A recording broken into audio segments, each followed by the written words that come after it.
Hello, my crafty friends. Today I'm back with another fun fold card for Christmas.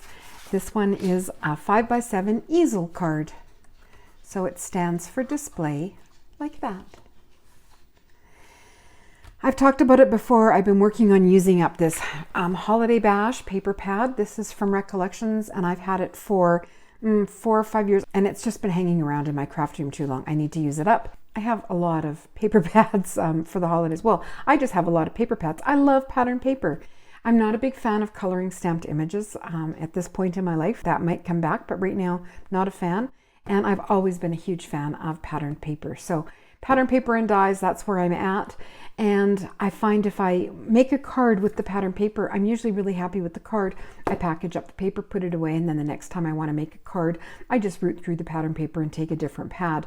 But this time I'm really trying to work on using this paper, and I don't think I'll use it up this year, but I'm going to make a dent in it for sure. So an easel card is very easy to make, and there's a whole bunch of different tutorials out there. I take the easiest route possible. I'm also a fan of easy measurements. So your card base is 10 by 7 inches, and you score it in the center at 5 inches, and that gives you your 5x7 card. To make an easel card or a Z-fold card, you're just going to score it down the center. So this score line is at 2.5 inches. So your score lines are 2.5 inches, 5 inches, and that makes your Z-fold card, or in my case, I've turned it into an easel card. And in order for it to be an easel card, you really just need something raised for it to sit against. I haven't made a lot of easel cards in the past because I'm not a fan of having to send directions with a card. And I think the first time I made an easel card, the person didn't know what to do with it. And I thought, okay, that's not for me. But I actually used my husband as a trial. If I give him a fun fold card and he can't figure out how to open it or struggles opening it, I figure that's not the fun fold for me to make again. I did an easel card in early September and showed him. It was for our daughter.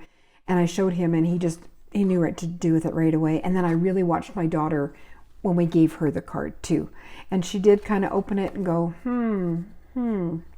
oh, I get it. So I figured they are not that hard for people to figure out that aren't card makers. And of course, if it goes to a card maker, they will know right away what to do.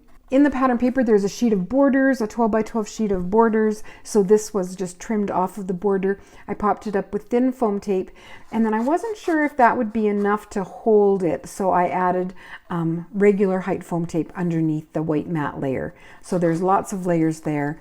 And then I didn't want to hide all the snowman, so I did make kind of a small sentiment block here. This is another card that uses just a bunch of older stuff from my craft room, with one exception. And I'll show you the exception first. That's the Inappropriate Christmas from Picket Fence Studios. I got this from Scrap and Stamp Canada, and I'm having so much fun with the sentiments. So get your fat pants ready. It's Christmas. This paper is actually one of the 12 by 12 sheets, and it just has a border across the bottom and then the snowflakes across the top.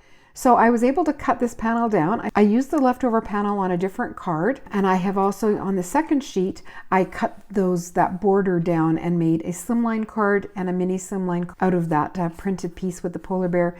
And there's a fox and I think a bunny along the rest of it. So I like that out of that pattern paper, I was able to get a number of different size cards and different fun folds. So that's kind of cool. And then the sentiment inside is a very old sentiment stamp, and I used it on another set of cards that I'll be sharing. It's from Hero Arts, and I had them stored in a CD case and I dropped it and broke it. So what I'm going to do is attach them to a piece of acetate and then put them in one of the plastic envelopes instead. But these are the stamps. I've had them for so many years. Hero Arts made them, and that's what I used inside, and with Catherine Pooler inks. The gold circles are peel-offs, and as are the snowflakes, and I had originally got those from Elizabeth Craft Designs. I think they're probably out of stock. I'm not sure if they're going to continue with the peel-offs or not, but Ecstasy Crafts in Canada also carries a very similar glitter dot, and in the States you can get them from Stamp On It, and I will have them linked on my blog. Also, there is some glitter on the trees here, and that's from scrapbook.com's Pops of Color. This one is the color Snowflake. This was a free with purchase last year over the holidays, and I absolutely love it. I use it and use it and use it. So that's where the shimmer on that comes from. And of course I added the gold because there was gold foiling on that border strip. So room to sign our name and another card that I can either send out for the holidays, but this will probably go in my stash for next year because I think I have all of the Christmas cards that I'm going to need to send out this year. But I'm still in the holiday spirit, and as I said, I'm trying to use up that pad. So I will just keep making Christmas cards, and then when next year rolls around, I'll be way ahead of the game. If you enjoyed my video today, please hit that like button. I'd love you to subscribe and see more. And that's it for me today.